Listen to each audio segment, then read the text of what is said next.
Hi, this is the video for Unit 1. And in this brief video, I just want to introduce what you'll be doing this week and set you up for the assignments that you'll be submitting. So this week, we're going to start off with sort of the most fundamental question of the course, which is thinking about your next moves, whether those be applying for jobs, pursuing graduate training, or something else, or some combination of the two. I've already talked in the welcome video about my approach to this course, which is a sort of reverse engineering, where you think down the line about where you'd like to end up ultimately, and you sort of work back from there. You figure out what things you need to do now and into the future to get you to that, that more long-term goal. I think that's really important, and we'll be talking a lot about that throughout the course. But I also want to have you reflecting on sort of where you are right now, particularly as you approach a really important juncture, an important milestone in your life, which is completing a bachelor's degree. One of the premises of this course is that the students who are enrolled in it are getting close to graduation and starting to sort of, even as you're still working on courses and sort of finishing up those requirements, start to plan for and even act on what you're going to do afterwards. So what we're going to start with this week then, even as I have you sort of setting your sights on what is down the road, is really reflecting on what you have learned and accrued in terms of skills, perspectives, experiences, etc., throughout the course of your work on your bachelor's degree, okay?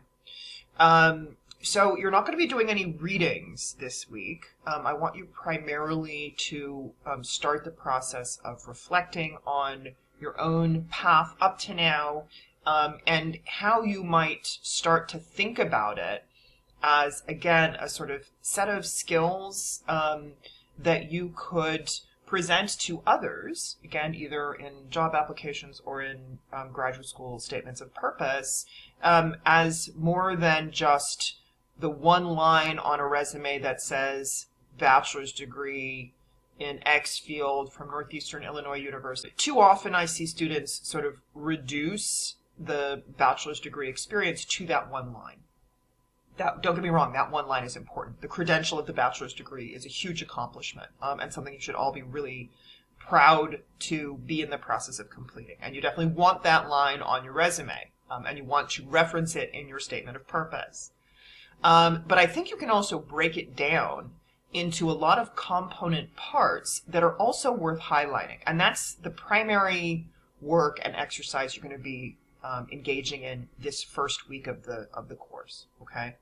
So if you look on the syllabus, you'll see that, in addition to the sort of welcome stuff, the welcome video, reading the syllabus, looking at D2L, etc., you have a couple of tasks for this week. First is just to introduce yourself. That's the very first discussion. Please do that and respond to your classmates. We're a full class, which is excellent, and we've got students from a whole range of disciplines in the course, which will, I think, really allow for some fruitful discussions and useful just networking among yourselves. So it would be great to hear from all of you about who you are, where you're coming from, your interests, your major fields, anything you want to share. So please do that. The more substantive exercise for this first week is discussion 2. And what you're going to be doing in discussion 2 is what I was just alluding to, which is writing up a list of all of the skills that you can articulate as having having derived from doing a bachelor's degree, okay? So in other words, I want you to think about what are all the sort of subunits that are worthy in and of themselves that you could talk about and claim, again, as you're taking next steps toward a career. So some of those skills, experiences, abilities, accomplishments could be very specific. For example, those of you in natural science fields may have learned some very specific lab techniques that you want to put on that list, right? Some of them may be broader and more generally applicable. For example, if your major and all the coursework you've done at Northeastern or whatever the universities are that you've attended included a lot of writing, and you feel like you've really developed strong writing skills, that's a huge skill set, absolutely one to put on the list. Likewise, things like doing research, analyzing data, processing complex material like doing a lit review, right?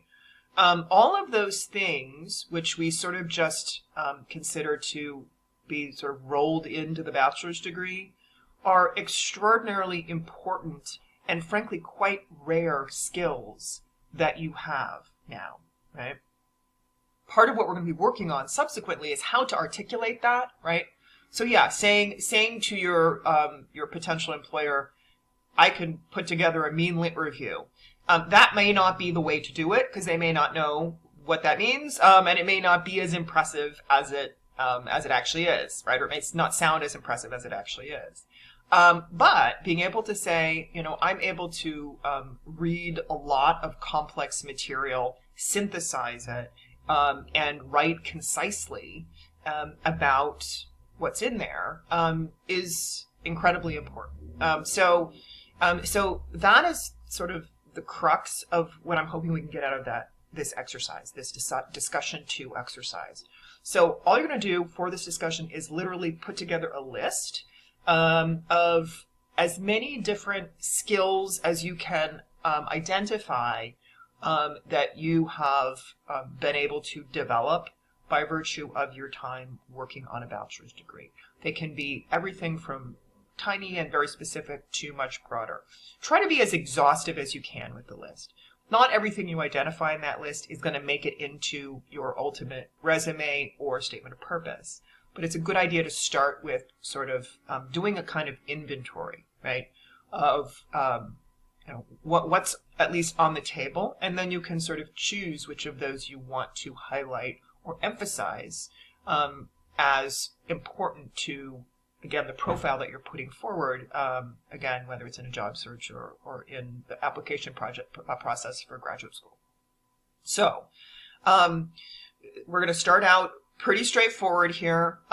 It's not a lot for this first week. Mainly I want you to reflect and start thinking about where you're at, what you've done, and we'll really next time dig in even, or next week, next unit, dig in even more deeply to thinking about what all of those experiences reveal to you about what you like and what you're good at, and what you want to spend your time doing.